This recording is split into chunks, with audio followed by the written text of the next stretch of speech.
Hello and welcome to episode 59 of The Pilgrimage on FM23. I'm Jamie, and coming up on today's episode I've got two games for you. We are away to Coventry in League One. I'm then going to play the home game against Shrewsbury off camera, and I'll bring you back for the home match against Reading in League One. So let's get straight into it, and I'll show you the team for the Coventry game in just a moment. Okay, so here is the team for the Coventry game, and it is Billiat in goal, back four of Powell, Earl, Orr and Simiu, Hendry at the base of midfield, Coleman and Wirradu ahead of him, Mather on the left, Fitzpatrick on the right, Kemp up front. So let's submit the team and go and give a team talk. Okay, well my assistant wants us to carry the last performance into this match, and we'll do well. I am going to mention the fact that a win could take us into the playoffs, so we will pump the fists and go with that. So let's get into the match and see if we can get that win. And as always, first 10 minutes we'll just see how the game shakes out, unless anything drastic happens. It is a Fleetwood highlight first of all. Hendry has lost it though, and Coventry come forward, but he's then atoned for his own mistake briefly and then lost it again, and we've given away a penalty. Powell, I think, yeah, he's fouled Blackman, and it is Richards with the pen, and he scores easily. Taylor Richards makes it Coventry 1, Fleetwood 0. Not the ideal start with 4 minutes gone, so we're going to demand more, and we're going to try and get back into the game. But it's Coventry on the attack again, and we've won it back, but Fitzpatrick is incredibly deep and we haven't got an outball because of that. Earl to Powell into Mather, and he's under pressure, plays it back to Earl. He's gone all the way back to Billiat in goal. Orr now takes over, Wirradu to Orr. Orr's long ball forward has got the Coventry defence finally retreating, but we're not pressing them hard enough to make it count. And the keeper's come out and gone walkabout, and somehow Coventry have failed to take advantage. So Billiat with the goal kick finds Earl and plays it to Orr into Wirradu. Orr and Earl. He runs with it, finds Powell into Coleman. Powell again, forward for Mather, who turns, plays the ball forward for Oliver Kemp, and he's not able to force a mistake from the goalkeeper. And Coventry are in again, but the shot from Heath is off target. So 10 minutes gone and we are behind, and deservedly so. So a demand more again is definitely in order. Coventry are a good side, though they are third in the league as it stands. So a draw wouldn't be by any means a disaster. As we come forward with Hendry. Back to Earl though. Hendry again. Powell is forced out to the left wing. Finds Mather. Powell again. And Powell's given it away. I think he's having a poor match so far, as Coventry come forward down the left with Jude Soonsup-Bell. Morrison, Soonsup-Bell, but Orr clears. Soonsup-Bell again. And the shot is a weak one that Billiat manages to save easily, as Fitzpatrick comes forward but can't find a red shirt with the cross. Or to Simiu. Or to Earl, this time into Coleman. Plays it forward for Mather. into the area, and Kemp, and he's absolutely thumped that into the back of the net, but it won't count. He's offside and it remains 1-0 to Coventry. So let's demand more again, and fingers crossed the second half is more productive. It's played forward by Allsop. Wiredu wins the header, finds Kemp. Fitzpatrick, it's deflected, but Varga wins the header. Wiredu's beaten to it though, and Coventry can come again.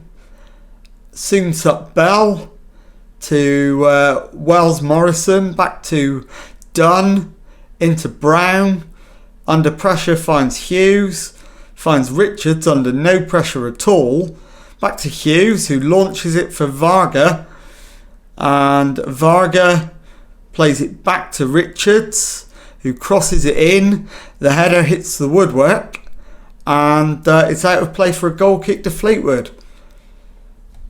So Coventry deserving their lead, but we do have a corner. It's headed away, and Blackman brings it clear, but loses possession. Powell takes over for Fleetwood. Back to Earl, all the way back to Billiat in goal, or plays it into Wiredu to Coleman, over the top. Fitzpatrick giving chase, but not putting the defender under any degree of pressure. Heath gives it away though. Simiu's won it. Or to Earl. Plays it into Hendry. Coleman to Powell. Forward from Mather on the left-hand side. His cross to Kemp. And the shot is wide. And that's half-time. Coventry 1, Fleetwood 0. There were signs of life at the end of the second half, but far too little. End of the first half. Far too little, far too late. We have to be better in front of goal, and let's make some changes. So Fitzpatrick can go up front, Kemp off, and Hayes on. And beyond that, I'm going to take Coleman off and bring on Metcalf, and that'll do. So we'll go out there for the second half. We'll demand more straight away again, and see if we can actually get back into the match. We might as well go attacking now. We're losing. It's the second half. We've got to go for it. So let's try and win it, or at least get a draw. But Wells Morrison and Dunn is at the back post for Coventry, and it's going to count. It is 2-0 Coventry on 64 minutes, and that is basically game over. Right, Darnell Johnson's going to come on at the back for Orr, and I think, in fact, we do have some subs left, so I'll try and make 2 more if I can. So Mather, swap with Hayes, and then Mather off for McLaughlin.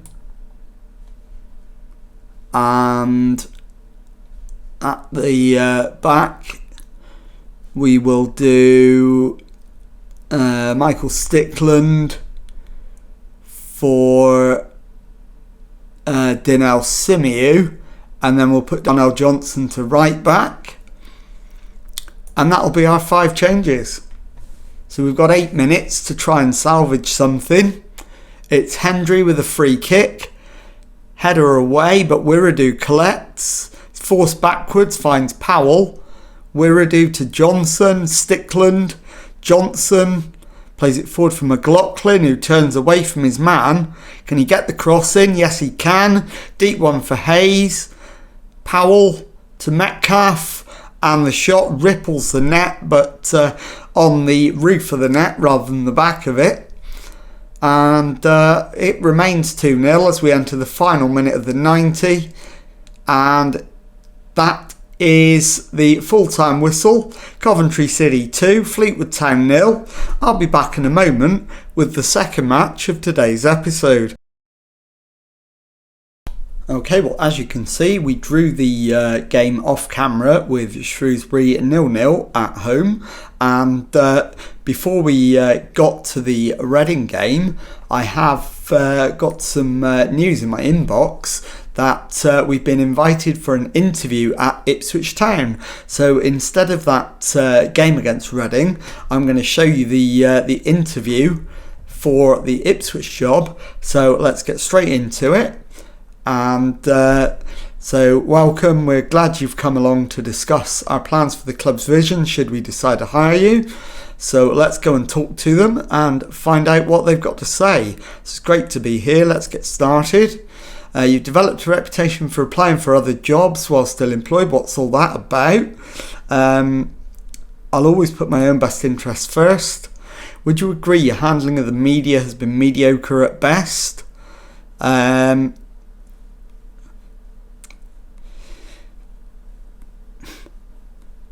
I am going to say I'm always willing to improve.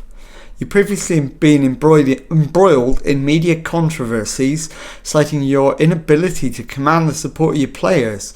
What can you say to address our concern about that happening here? I've still managed to be successful, which is the main thing to take away. Are you willing to assure us you do a better job of maintaining a good dressing room atmosphere than the previous manager did? Yeah, I would absolutely promise that. Previous manager didn't enjoy the best of relationships with the supporters. I try to forge a strong bond with the supporters in every way possible. We're happy where we are right now, but we're now looking for someone capable of taking this team to the next level. Can you make that a reality? Yeah, I think I've got enough about me as a manager to get it done. We'd like to know, when do you intend to establish yourself as the manager? Now. Am I happy to work with Gary Probert, the director of football? Yeah, absolutely.